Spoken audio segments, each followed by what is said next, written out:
Magandang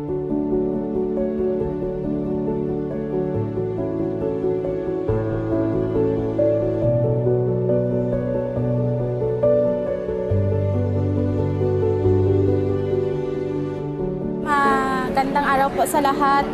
Ako po ang mama ni Telros, ni Angel. Dako gid ang akong pasalamat kay Governor Dato Pax Ali. Kay dako gid nga bulig ang programa niya nga nakatiil ang akon nga bata. Dako gid nga bulig para sa akon. Kag sa iya, hindi na ko mapudlayan. Adlaw-adlaw sa iya, binagit sa paglakad sa eskwelahan. Madamo gid nga salamat.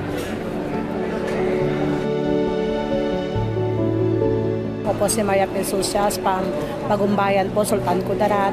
Ako po ay napapasalamat po sa mahal namin Gobernador Dato Pax Ali Mangundo Dato. Dahil po sa programang na ito, nagkaroon po kami ng paa. Malaking tulong po ito sa amin. Dahil sa bawat hakbang po, may tagumpay po. Bilang nakatanggap po ng prosthetic leg, ako po ay pusong po nagpapasalamat dahil ito ay nakakatulong sa amin sa araw-araw, sa paglakad ko po. Pagpasalamat ko sa mahal na Gobernador. Magandang araw po sa lahat. Ako po si Angelito Saruna from Barangay Maligdik, 28 years old. Gusto ko pong pasalamatan si Gob sa kanyang binigay na free prosthetic at sa art leg. Salamat po dahil sa tagal ng panahon, finally, makakasuot na ako ng prosthetic at hindi na ako gagamit ng tungkol.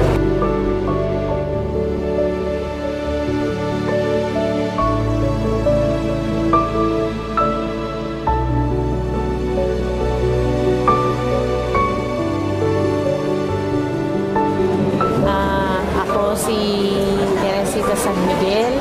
Nagpasalamat ako kay Gob sa binigay niya sa amin. Kung hindi siguro sa kanya, ewan ko kung kailan ako makakapaa. Kasi una sa lahat, yung mister ko, nagadialysis na bulag. Ako na lang naghanap buhay. So, naputol pa yung paa ko. So, malaking pasalamat ko nung in-announce nila na magbigay si Gob ng ganito. Malaking pasalamat para sa akin. Hindi ko makakalimutan kung kinulong ni Gob sa akin. Sana ang gobernador natin makabigay ng ganito. Parang narinig ni Gob. Sabi ko, malaking pasalamat ko sa kanya. Hindi ko makakalimutan ito sa kanya habang nabubuhay ako.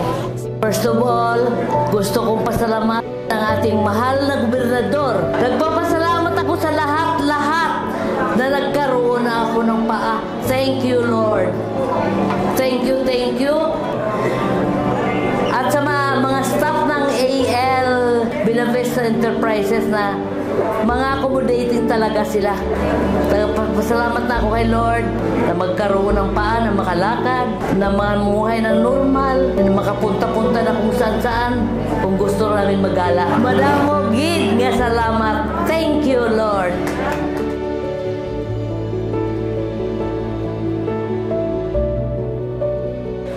Inspiration for me personally and for everyone in the community and family of Sultan Kudarat. Na tayo po ay nandito hindi lamang po sa politika, hindi lamang tayo dito para tayo mamuno, kundi tayo nandito kasi gusto natin makapagbigay ng mas magandang buhay sa ating tao.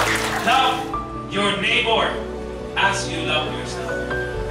And I hope that through this act that we do today, it is an act of not just human love, but divine love for our people. Kanina, sila ay nagpapasalamat sa akin. Hindi ako pa ang magpasalamat sa inyo at sa nag-iisang Panginoon. Imagine nyo po, ibinihilan ko nun kung ilan ang bibigyan ko ng prosthetic leg at prosthetic arm. Ang sabi nila, ito ang kailangan, ito ang kailangan. Sabi ko, hindi na kailangan yan. Taga Sultan Kudarat, kung nangangailangan, ibibigay natin walang bayan at libre.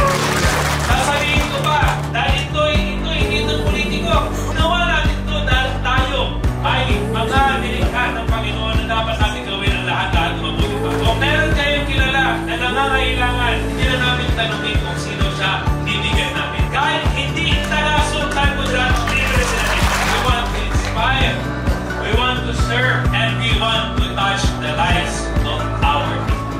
Lahat